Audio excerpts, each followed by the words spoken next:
detriment. He did take a little too long with some reads. He was late on throws. He missed some open targets. There is nobody on this tech. But I've said this for a long time. The hype on Arch Manning was fucking insane. He is, and I know what you're doing. Like, you're in the business. I always hate the word, like, it's for clicks. Well, yeah, that's the business they're in. Like, the business Ryan Day's in is to win games. If you do something for the internet in terms of writing, your job is to get people to click on it and look. Right? It's why Bronny James a couple years ago was mocked as a top 10 pick. It's why Arch Manning this year is being, most people are talking about it. It's not just one person, it's universal. Manning, the name everyone's been talking about in college football, has now become the center of attention here in Cleveland. With GM Andrew Berry and owner Jimmy Haslam making their way to his game, all eyes are on him. But things took a turn when Manning fumbled, not just once, but really badly. And now the debate is heating up. Some are quick to defend him, chalking it up to a single game, but others are asking whether the hype is really justified. Meanwhile, with Cleveland's interest clearly peaking, there's a growing sense that the Browns might be eyeing Manning for the future, using Sanders for this season, but planning to pivot next year. But what's really going on here? Let's break it all down. And I don't think he's coming out after 1 year. I don't. But I think there will be a conversation about it given who holds the first pick. Arch Manning is still just 1 year into his college football career, playing his first ever season, and yet people are already talking about him potentially jumping to the NFL next year. What's even more surprising is that the Cleveland Browns are reportedly showing serious interest in him. The hype surrounding Manning is huge, even though he's still in the early stages of his college journey. But the Browns' interest in Manning seems a bit unjustifiable, especially when Shedeur Sanders is still on the clock and available for them. Shedeur has put up incredible numbers and shown elite skills in college, yet Manning is still being hailed as the potential QB messiah for Cleveland. The question is, why the focus on Manning when Sanders has the better stats and track record so far? Let's dig into the numbers both quarterbacks have produced in college and see how they really stack up. When comparing Arch Manning and Shedeur Sanders, it's clear that both quarterbacks have unique skill sets and impressive pedigrees. However, their paths to prominence in college careers have been vastly different, which makes the growing hype around Manning's potential leap to the NFL next year even more interesting, especially considering Sanders' highly productive and polished college career. Starting with their 2024 seasons, Manning, still in his redshirt freshman year at Texas, played in a limited capacity. He had only 2 starts, with most of his action coming in relief of starter Quinn Ewers. In his brief appearances, Manning showed flashes of his potential, such as his 223-yard, 5-touchdown game against UTSA.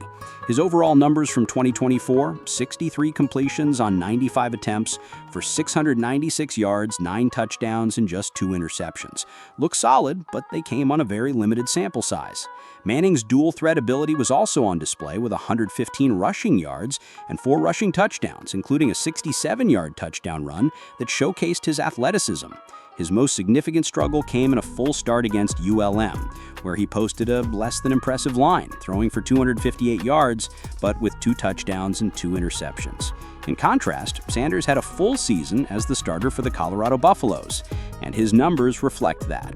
Sanders completed 353 of 477 passes for 4,134 yards, 37 touchdowns, and 10 interceptions, leading Colorado to a 9-4 record and an Alamo Bowl appearance. His efficiency, completing 74% of his passes, is remarkable, especially considering Colorado's offensive line issues, which led to Sanders being sacked a staggering 42 times. Despite the pressure, Sanders maintained one of the lowest off-target rates in the nation, demonstrating elite accuracy and decision-making. His poise and consistency as a full-time starter make his numbers all the more impressive, especially when compared to Manning's much smaller sample size. Looking at their rushing stats, Manning clearly had more mobility, with 115 rushing yards and 4 touchdowns, including a 67-yard touchdown run that showcased his athleticism. Sanders, on the other hand, isn't known for his mobility, and his rushing stats were hindered by the number of sacks he endured. Still, he added 4 rushing touchdowns, proving he could contribute in that area when needed. While both quarterbacks have undeniable talent, the comparison between Manning and Sanders shows a clear contrast in experience and consistency. Sanders, after multiple years as a starting quarterback, demonstrated leadership, overcoming adversity with a porous offensive line while leading Colorado to one of its best seasons in recent memory.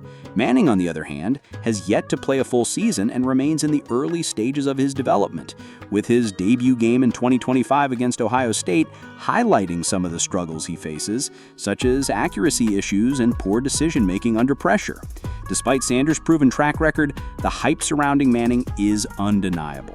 His last name alone carries immense weight, being the nephew of NFL legends Peyton and Eli Manning. This pedigree has generated astronomical expectations for the young quarterback, making it easier for many to overlook his shortcomings and focus on his potential.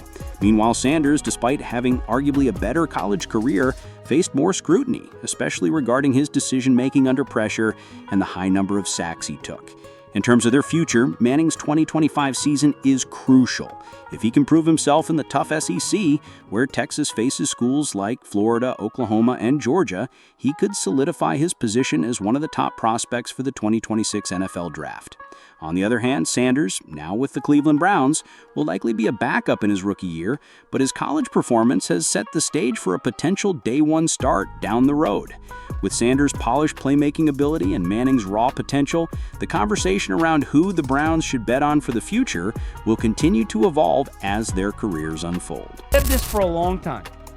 The hype on Arch Manning was fucking insane. He is, and I know what you're doing. Like, you're in the business. I always hate the word, like, it's for clicks. Well, yeah, that's the business they're in. Like, the business Ryan Day's in is to win games. If you do something for the internet in terms of writing, your job is to get people to click on it and look, right? It's why Bronny James a couple years ago was mocked as a top 10 pick. It's why Arch Manning this year is being, most people are talking about it. It's not just one person, it's universal. In contrast, Sanders' college career has been a testament to hard work, resilience, and skill. His consistent play in a challenging environment, leading a rebuilding Colorado team to a 9-4 season, has proven that he can handle the pressure and deliver when it counts. While the debate will undoubtedly continue, it's clear that the Browns have a decision to make regarding their future quarterback. Whether they stick with Sanders, a proven talent, or gamble on Manning's potential remains to be seen. But one thing is certain: the hype surrounding Manning needs to be tempered with reality if he is to live up to the massive expectations placed upon him. So, what do you think about all this? Is the hype around Arch Manning justified, or is it simply media-driven noise that doesn't reflect his actual performance? Do you think the Browns are making a mistake by focusing on Manning's potential instead of giving Sanders the recognition he deserves after his standout college career? Are we putting too much pressure on a young player who's just starting, or is Manning truly the future of the NFL? Let us know your thoughts in the comments. Your opinions matter, and we'd love to hear from you on this heated debate.